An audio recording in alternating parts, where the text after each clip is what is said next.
안녕하세요. 한 주 잘 지내셨나요? 네, 여러분 몇몇은 얼굴에 화색이 가득하고요. 몇몇은 아직까지 얼굴에 근심이 좀 가득히 있습니다. 네, 시험 다 끝나신 분, 손 한번 들어보실래요? 시험 다 끝나신 분? 오, 꽤 많습니다. 아직 나는 시험이 안 끝났다 하는 사람 있나요? 네, 오, 네, 있네요. 네, 맨 뒤에 아주 힘차게 들고 중간에도 있네요. 곧 끝날 거고요. 한 4달만 참읍시다, 우리. 화이팅! 좋습니다. 여러분 기쁨 가득한 오늘 주일 되시고요. 내일 우리 또 한 주 이제 방학이 찾아왔는데 거의 방학 계획은 잘 세워 놓으셨나요? 어떤 계획을 세우셨죠? 잘 쉬기. 너무 중요하죠. 그랬으면 좋겠다. 네. 저도 방학이 있으면 좋겠다는 생각을 요즘 좀 하고 있긴 합니다. 네, 아마 이게 무슨 말인지 아마 이해하시는 분들이 있을 거라고 생각을 하고 있고요. 오늘 우리 함께 말씀 살펴볼 건데요. 에스더 계속 보고 있잖아요. 당연히 에스더겠죠? 네, 에스더 4장. 약간 TV가 저한테 좀 가까워진 느낌이 들기도 하고 이게 좀 기울어서 그런가? 기분 탓이겠죠? 네, 기분 탓인 것 같습니다.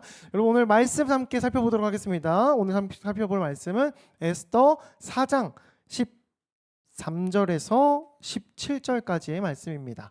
말씀 띄워주시겠어요? 한 절씩 읽고 마지막 절은 합독하도록 하겠습니다. 하나님 말씀입니다.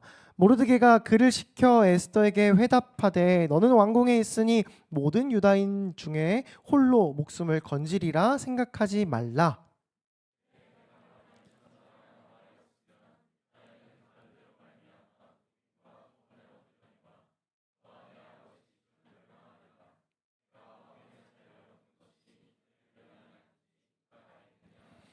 에스더가 모르드게에게 회답하여 이르되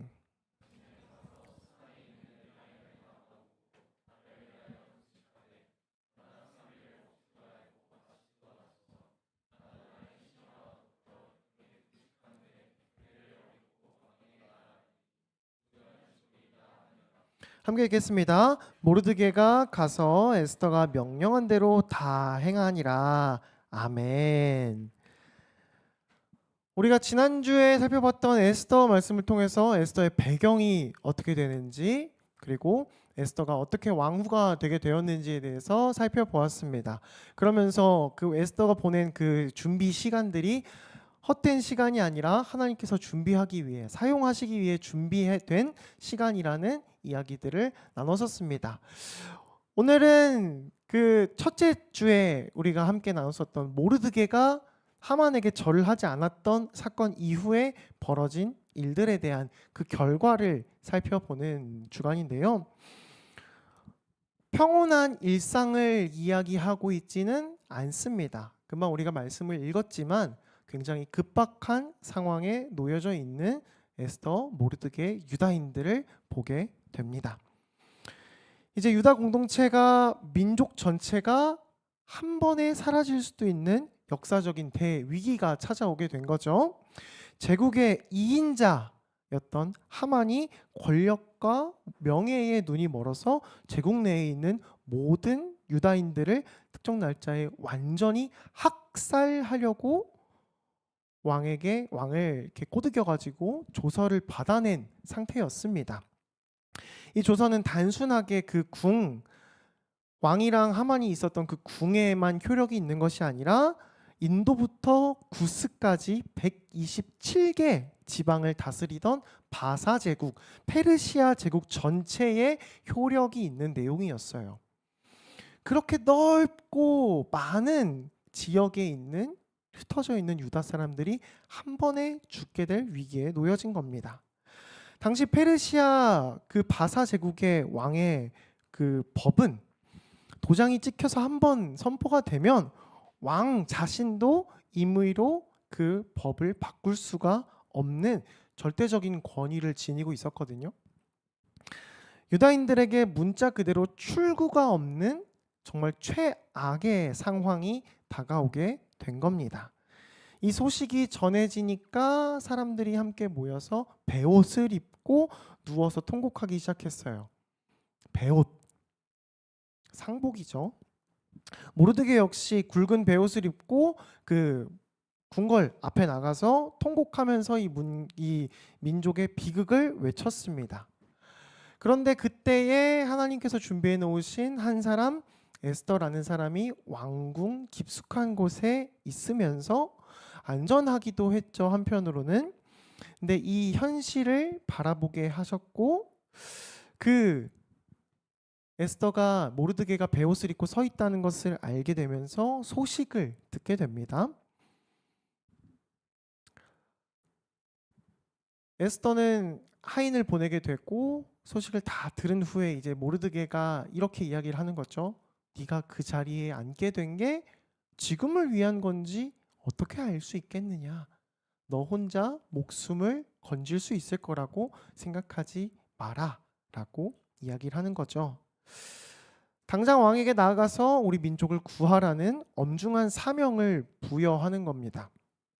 한 개인의 안위를 넘어서 하나님과 언약을 맺은 백성이 지상에서 멸절되는 위기가 놓여져 있는 이 상황 가운데서 하나님께서 고아였던 에스더를 세우시고 준비시키셨던 그 진짜 이유에 대해서 한번 살펴보는 그런 오늘 말씀이 되길 소망합니다. 이제 말씀을 하나하나 좀 살펴보면서 보려고 하는데요. 이 말씀 전체적으로 오늘은 4장의 후반부와 5장의 초반부를 살펴볼 건데, 이 전체 흐름을 보면서 우리가 집중할 한 가지 포인트가 있거든요. 그 포인트가 뭐냐면, 그 모든 준비와 하나님의 구원이 역사로 일어나기 위해서는 한 사람이 자신의 한계를 분명하게 인정하고 하나님께 전적으로 매달리는 간절한 기도와 간구가 있어야 한다는 것입니다. 지난주까지 정체성을 지키고 우리가 보내는 시간들이 준비 시간이라고 이야기를 했잖아요. 근데 그것만으로는 부족하다라는 거죠. 그 준비 시간이 역사로 일어나려면 우리의 납작 엎드려서 하나님께 구하고 기도하는 시간이 필요하다라는 것이 오늘 전체를 관통하는 메시지입니다. 우리가 살아가면서 준비하는 여러 가지들, 나중에 도움이 되리라 생각하면서 자격증을 준비하기도 하죠. 어떤 사람에게는 뭐 대외 활동 아니면은 뭐 여러 가지 활동에 참여하면서 흔히 스펙이라고 말할 만한 것들, 남에게 자랑할 수 있는 것들을 계속 쌓아갑니다. 내 이력서들, 내가 이제까지 해왔던 내 경력 같은 것들이 내 미래를 책임져 줄 것이라고 혹시 믿고 계시진 않나요?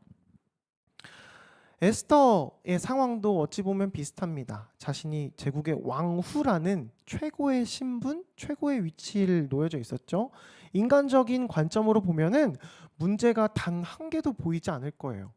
그 넓은 나라를 지배하고 있는 왕의 왕후였으니까 말이죠. 가장 강력한 열쇠를 쥔 것으로 보일 수도 있잖아요.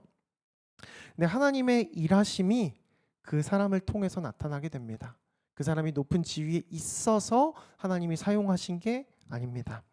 하나님께서는 그 준비하는 시간과 그 사람을 준비시킴으로써 하나님의 백성을 구원하기 위한 역사를 하나하나씩 일어나가기 시작하시는 거죠.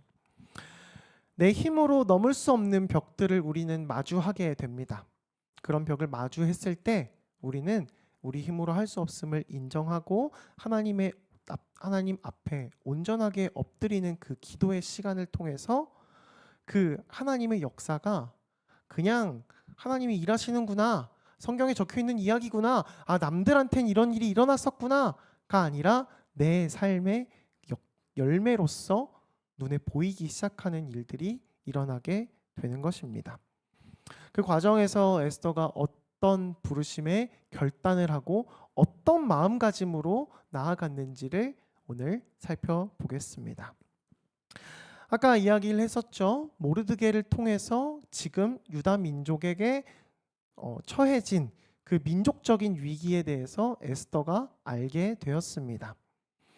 그런데 이 에스더가 한 결단, 어찌 보면은 되게 담대해 보이고 되게 그 영웅적인, 뭐 어디 뭐 되게 엄청난 스토리에 나올 만한 그런 이야기잖아요.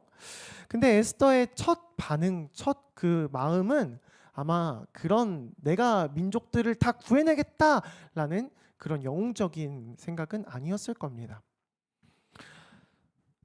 지극히 현실적이고 합리적인 두려움이 먼저 찾아왔을 거거든요. 4장 11절에 보면은 에스더는 내시 하닥을 통해서 모르드게에게 왕궁의 엄격한 법도를 알려주고 있어요. 뭐라고 말하냐면 남녀를 막론하고 부름받지 아니하고 안뜰에 들어가서 왕에게 나아가면 오직 죽이는 법이요라고 합니다. 왕후여도 부름 없이 왕에게 나아가면 용서를 받지 못하게 되면 가차없이 죽을 수밖에 없는 거죠. 아까 제가 말했잖아요. 왕이 이미 정해놓은 법은 왕이라도 쉽게 바꿀 수가 없는 겁니다. 이 법을 알고 있었기 때문에 왕은 그 에스더는 두려움이 먼저 찾아왔을 거예요. 오직 왕이 그 손에 쥐고 있는 지팡이 그 지휘와 그 지팡이를 내밀어야 살 수 있는 그 법이었기 때문이죠. 근데 에스더의 상황이 어떤 상황이었냐면 왕의 부름을 받지 못한 지 30일이나 지난 상태였습니다. 자주자주 찾아가서 함께 교류하고 그런 여러 가지 뭐를 나누는 그런 상황은 아니었다는 거죠. 한 달 넘게 왕을 보지 못한 상황에 놓여져 있는 것이 에스더의 상황이었습니다. 이 상황에서 에스더가 자신감을 가지고 나아갈 수 있었을까요? 왕이 나를 살려줄 것이다, 나에게 지팡이를 내밀어 줄 것이다 라는 그 자신감이 차 있었을까요? 한 달 동안이나 나를 안 봤는데 보면 너무 반가워해 주지 않을까, 이런 생각이었을까요? 아니면 한 달 동안이나 나를 찾지 않았는데 내가 과연 용서를 받을 수 있을까 였을까요? 왕이 나를 사랑하는 마음이 예전만 하지 않다라는 그 불안함, 법을 어겼을 때 닥치는 그 죽음에 대한 즉각적인 공포는 에스더를 아마 두렵게 했을 것입니다. 주저하는 모습이 보입니다. 신앙이 없어서, 자신감이 없어서가 아니라 그 눈앞에 보이는 제국의 실제 강력한 군주의 권력과 법적인 위험이 분명하게 눈앞을 가로막고 있었기 때문입니다.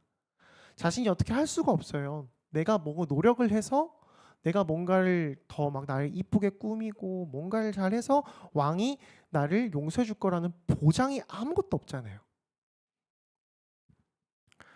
이때 모르드게는 에스더에게 이렇게 말을 하게 됩니다. 전체를 어떻게 보면 에스더서 전체를 관통하는 메시지예요. 13절과 14절입니다. 너는 왕궁에 있으니 모든 유다인 중에 홀로 목숨을 건지리라 생각하지 말라. 이때 내가 만일 잠잠하여 말이 없으면 유다인은 다른 데로 말미암아 노임과 구원을 얻으려니와 너와 내 아버지 집은 멸망하리라. 네가 왕후의 자리를 얻은 것이 이때를 위함이 아닌지 누가 알겠느냐라고 분명하게 이야기를 합니다. 너가 왕후의 자리에 있는 것이 이때를 위함인지 누가 알겠느냐? 네가 준비되어서 왕궁에 들어가 있는 그 시간, 그 역사가 하나님의 준비하심인지 누가 알 수 있겠느냐라는 말이랑 똑같은 거죠. 모르드게가 이렇게 확신에 찬 메시지를 전하는 것은 하나님이 우리를 구원해 주실 것이라는 그 믿음과 하나님의 절대적인 주권 앞에서 흔들리지 않는 신뢰가 바탕을 내리고 있었을 것이라고 생각합니다. 그랬으니까 하만에게도 절하지 않았겠죠. 모르드게는 에스더라는 한 사람의 조력 여부에 하나님의 구원 계획이 종속되지는 않을 것이라고 분명히 이야기를 합니다. 네가 잠잠하면 유다인들은 다른 사람들 다른 데로 놓여져서 구원을 받을 수도 있을 거야. 그런데 너와 내 아버지 집은 멸망할 것이다라고 이야기하는 것이, 네가 움직이지 않아도 하나님은 일하실 것이다. 그런데 네가 지금 있는 그 위치와 너의 상황을 생각해 봐라 라고 이야기를 하는 것이죠. 이 경고는 에스더가 지금까지 왕궁에서 누려왔던 풍요와 안전, 즉 왕후가 되기 위해서 거쳤던 그 많은 시간들을 한번 돌아보게 했습니다. 그 준비의 시간이 결코 개인의 호의호식을 위한 것이 아니라 오늘이라는 역사적인 위기 앞에서 하나님께서 나를 사용하기 위해 나를 이곳에 놓으셨음을 분명하게 깨닫도록 하는 메시지였던 거죠. 이 날카로운 도전에 이제 에스더는 응답을 하기 시작합니다. 자신의 존재 목적과 영적인 사명을 분명하게 깨달은 거죠. 안전지대라는 그 착각을 벗어내고 민족의 운명과 자신의 운명을 같이 하겠다라는 결단을 하게 됩니다. 가장 주의해야 되고 깊이 봐야 되는 장면이 바로 이 장면 이후에 나오게 됩니다. 말씀에는 16절 내용인데요. 그녀는 사명을 깨우치자마자 감정에 치우쳐서 화려한 왕후의 복장을 입고 이쁘게 꾸민 다음에 아하수에로 왕에게 당장 나아가지 않았습니다. 무엇을 했냐면 모르드게에게 이렇게 요청을 하였습니다. 당신은 가서 수산에 있는 유다인을 다 모으고 나를 위하여 금식하되 밤낮 3일을 먹지도 말고 마시지도 마소서. 나와 나의 시녀도 더불어 이렇게 금식한 후에 규례를 어기고 왕에게 나아가리니 죽으면 죽으리이다 라고 이야기를 합니다. 모든 공동체 사람을 모아서 3일 동안 밤낮으로 기도하면서 먹지도 말고 기도해 달라고 하는 겁니다. 여기서 단순히 그냥 금식하라고 하잖아요. 기도해 달라, 뭐 간구해 달라 이런 말이 안 적혀 있잖아요. 이 성경 맥락에서 금식이라는 단어가 나올 때는요, 단순히 그냥 그 간헐적 단식처럼 그냥 밥을 안 먹고 그냥 골골대면서 하고 누워 있는 그런 모습이 아닐 겁니다. 혹시 중에 금식해 보신 분이 계신가요? 금식 한 2박 3일 정도. 한 명 있네요. 제가 금식을 해봤거든요. 자의로 했을까요? 타의로 했을까요? 제가 이렇게 물어보는 건 제 자의로 아니었음을 밝히기 위해서거든요. 네. 어느 날 갑자기 저희 아버지께서 그 방학을 맞이한, 제가 대학생 때였습니다. 방학을 맞이한 저를 딱 깨웠습니다. 그래서 갑자기 아침 8시에 저를 딱 깨워가지고는 갑자기 제 가방을 드시더니 막 제 옷을 막 아무거나 막 담으세요. 그리고는 저를 가방을 맨 다음에 너 나가. 저를 왜 집에서 내쫓으시는 건가요? 라고 하니까 아빠가 딱 한마디 하셨습니다. 가서 금식 기도나 하고 와라. 네. 그렇게 쫓겨나서 금식 기도를 하고 왔어요. 2박 3일 동안. 네. 그때 당시에 이제 제가 다니던 교회에 기도원이 있었거든요. 저는 당연하게 가서 그냥 밥을 먹으면서 2박 3일을 보내고 올 생각이었는데,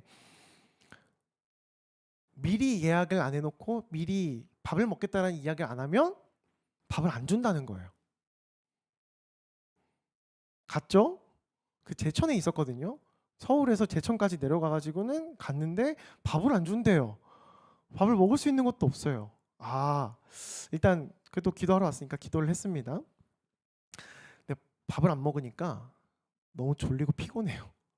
그냥 기도하러 들어갔다가 기도하는 것 같았는데 어느 순간 누워서 자고 있는 제 모습을 발견하게 되고요. 일어나서 숙소 이제 기도원으로 딱 왔는데 저녁 시간에 밥 냄새가 막 엄청나요. 와, 못 참겠어가지고 다시 기도하러 갔습니다. 기도하러 가서 조금 기도하다가 다시 또 잠들고 일어나서 해가 어둑어둑해진 다음에 방에 들어가서 배를 붙잡고 핸드폰으로 먹방을 보면서 아 배고프다 이러고 잠들었습니다. 그렇게 3일을 버텼거든요. 막 그 자판기에 있는 그걸 먹고 싶었는데 자판기가 또 현금밖에 안 되는 거예요. 요즘 현금 들고 다니십니까? 네. 그림의 떡이었죠 뭐. 근데 그 딱 그 안내 데스크에 사탕이 하나 있는 거예요. 사탕 한 개 이렇게 먹었는데 제 인생에서 가장 맛있는 사탕 중에 하나였습니다. 네. 끝나고 나서 이제 돌아오는 길에 안성수양관을 한번 들려요. 안성수양관. 우리가 이제 곧 여름에 가야 되는 그 안성수양관인데 거기에 원래 지금은 매점이 없는데 그때 매점이 있었거든요. 매점 보자마자 눈이 돌았습니다. 그래서 그래도 좀 괜찮은 걸 먹어야 되니까 빵 하나 사고 그냥 빵만 먹으면 탈날 것 같으니까 우유를 한 개 사가지고 빵을 적셔 먹었어요. 왜 그랬는지 모르겠습니다. 다음 날 또 탈이 났습니다. 네. 제가 이야기를 왜 했죠? 왜 했을까요? 네. 그냥 단순히 다이어트를 하거나 단식 투쟁을 하기 위한 것이 아니라는 거죠. 그 음식을 먹지 않으면서 그 시간마저도 하나님께 간구하고 내 이 간절함으로 하나님께 나아가겠다라는 것이 바로 금식이었습니다. 자의든 타의든 그 시간은 하나님께 내어드리는 시간인 거예요. 인간이 생명을 유지하기 위해 가장 중요한, 가장 기본적인 물질적인 공급을 차단함으로써 내 생명에 주관하시는 분이 누구신지를 인정하며 그 시간 자체를 하나님께 내어드리는 시간입니다. 에스더에서 가장 큰 특징이 뭐라고 했었죠? 하나님이라는 말이 안 나온다고 했잖아요. 이 금식도 하나님께 간구했다, 하나님께 기도했다 라고 표현을 하진 않습니다. 그런데 우리가 알 수 있는 것은 그 유다 공동체 사람들이 모여서 금식할 때 분명하게 하나님께 기도했을 것이라는 것을 알 수 있다는 거죠. 어떻게 기도했을까요? 유다 사람들이 다 죽을 위기에 놓여져 있다고 합니다. 어떻게 기도했을까요? 일제강점기나 나라가 어려웠을 때 그 나라를 구하기 위해 기도했던 사람들 어떻게 기도했을까요? 부르짖으면서 나라를, 우리 민족을, 나를 구해달라고 눈물을 흘리며 기도하지 않았을까요? 아마 그렇게 했을 겁니다. 진짜 우리를 구해줄 수 있는 사람이 하나님밖에 없음을 인정하며 하나님의 자비와 하나님의 역사를 기대하는 마음, 그것이 없으면 우리가 살아갈 수 없다라는 그 희망을 가지고 하는 기도, 아마 가장 확실한 신앙의 증거를 보여주는 기도가 아니지 않았을까 싶습니다. 그리고 에스더가 단순히 나를 위해서 기도해 주라는 것으로 끝나는 게 아니라 자신도 함께 기도하겠다고 합니다. 이 모습을 통해서 알 수 있는 것은 그때 당시에 가장 강력해 보이는 왕, 제국의 왕에게 가서 납작 엎드리는 것이 아니라 진짜 이 모든 것들을 주관하고 계시고 이 세상을 만드시고 진정한 왕이신 하나님 앞에 엎드리는 기도를 올려드렸다는 것이 여기서 가장 중요한 부분입니다. 죽으면 죽으리라. 오늘 제가 말씀 제목을 죽으면 죽으리라라고 정했거든요. 이 죽으면 죽으리라는 이 고백은 대책이 없는 만용이나 어쩔 수 없는 체념이 아니었습니다. 그냥 냅둬요. 뭐 죽으면 죽겠지. 뭐 이렇게 나아간 게 아니라는 거죠. 3일 동안 하나님 앞에서 철저하게 자신을 내려놓고 기도로 무장하는 시간을 거치면서 획득한 하나님을 향한 완전한 위탁이자 완전한 확신이 있었을 것입니다. 살고 죽는 것의 결과는 하나님께 달려 있는 거예요. 그러니까 이런 결단을 하고 나아간 겁니다. 내가 죽으면 죽으리라. 하나님께서 나를 살리면 살리시리라. 이 영적인 조율의 시간이 끝난 후에 어떤 일이 벌어졌나요? 에스더 5장 1절과 2절에 보면은 3일간 기도가 끝난 후에 일어난 일을 어찌 보면 되게 무미건조하게 이야기하는 것처럼 보입니다. 제가 읽어드리겠습니다. 제3일에 에스더가 왕후의 예복을 입고 왕궁 안뜰 곧 어전 맞은편에 서니 왕이 어전에서 전문에 대하여 왕자에 앉았다가 왕후 에스더가 뜰에 선 것을 본즉 매우 사랑스러움으로 손에 잡았던 금규를 그에게 내밀어 에스더가 가까이 나아가서 금규 끝에 만진지라. 어떻게 보면은 그냥 왕후가 딱 선 걸 보고 오랜만에 보니까 너무 예쁘다 와 해가지고 그냥 용서해 준 것처럼 보이기도 합니다.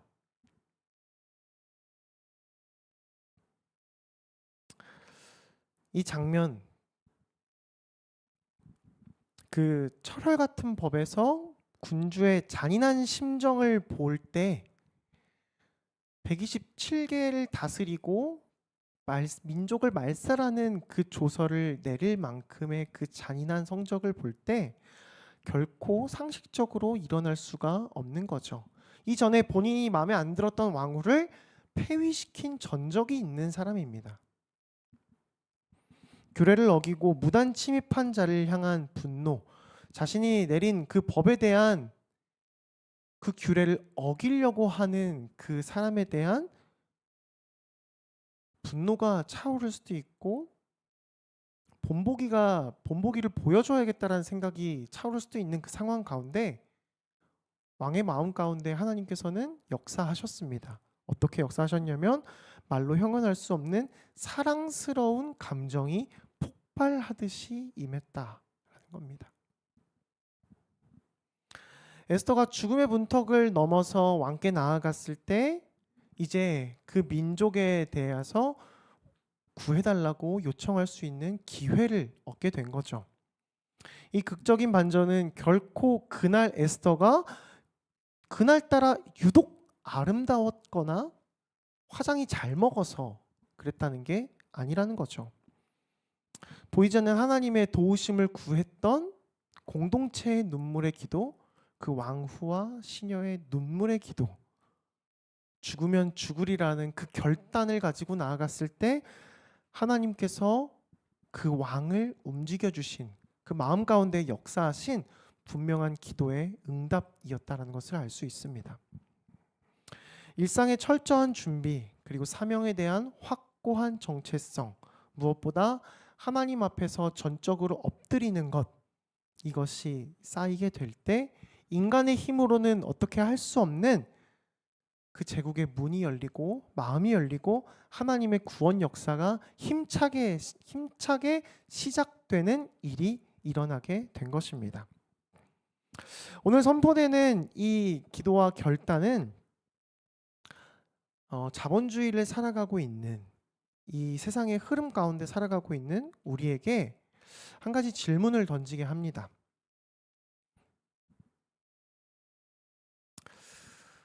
우리가 살아가는 삶이 어떻습니까? 삶의 자리에서 미래를 준비하기 위해서 정말 치열하게 자신을 단련합니다. 자기 개발을 하고요. 학점을 관리하고 전공 서적을 파고 공인 점수를 올리고 또 그거 마친 후에 인턴십을 하면서 내 자신이 쓸만한 사람이다. 내 자신을 당신이 소유할 수 있을 만큼 가치가 있다라는 것을 끊임없이 입증하면서 살아가게 됩니다. 취업과 이직, 진로의 확장에서 도태되지 않기 위해서 끊임없이 밤낮으로 노력하면서 살아가죠. 이것은 분명하게 하나님께서 우리에게 주시는 준비의 시간이기도 합니다. 이젠 질문을 한번 드려보려고 하는데요. 우리의 일상 가운데서 우리의 인생의 방향을 정해야 하는 중대한 기로에 섰을 때 우리는 가장 먼저 무엇을 붙잡고 있는가를 여러분께 물어보고 싶습니다. 여러분은 무엇을 가장 먼저 붙잡고 계십니까? 한계 상황을 직면했을 때 가장 먼저 하는 행동의 양식이 무엇입니까?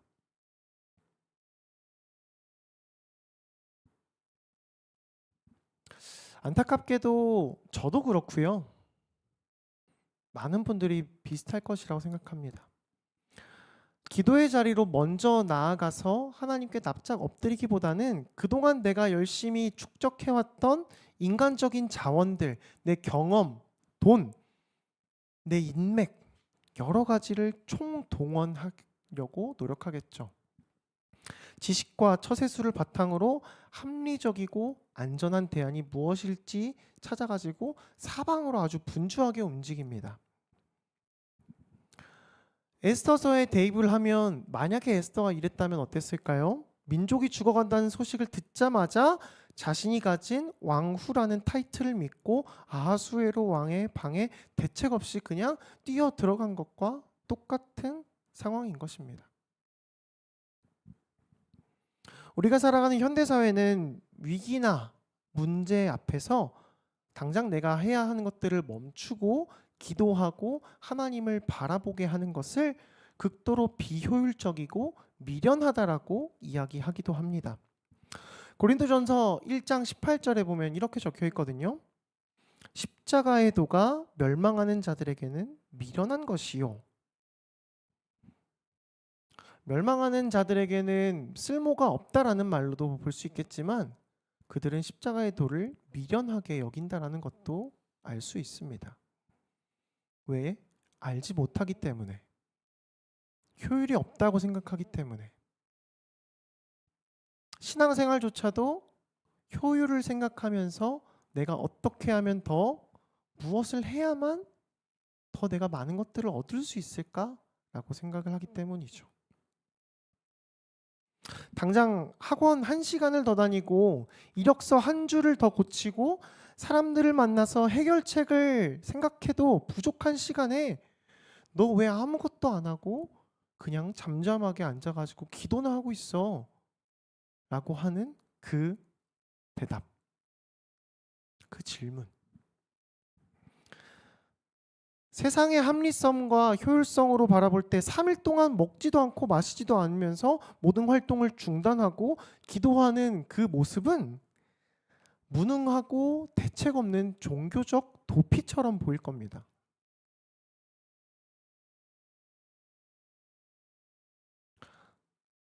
지금 상황을 보면은 3일 뒤에 죽을 사형수가 자신의 인생의 버킷리스트를 다 내려놓고 그냥 3일 동안 기도만 하고 있는 겁니다. 당장 내일 죽어야 하는데.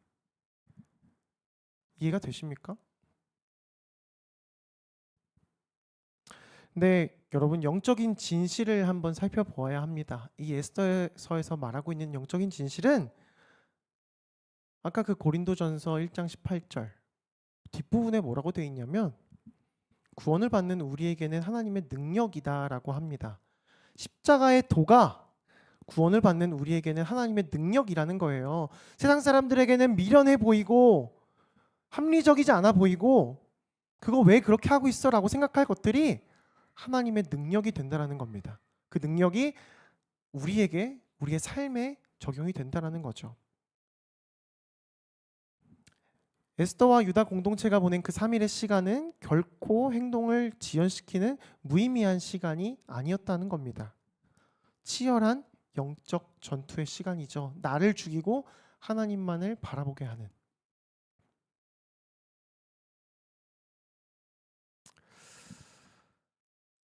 상황이 다급하고 불안할수록 상황을 지배하시는 하나님 앞에 납작 엎드려야 할 것입니다. 그리고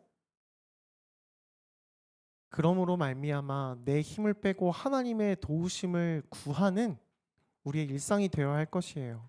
그것이 하나님과 동행하는 삶이고 하나님이 내 삶에 역사하시는 것을 경험할 수 있는 삶입니다. 당장 내가 내 힘을 빼지 않는데 하나님이 그 삶에서 개입하셔서 역사를 이루시는 것을 우리가 지금 당장 어떻게 볼 수 있을까요?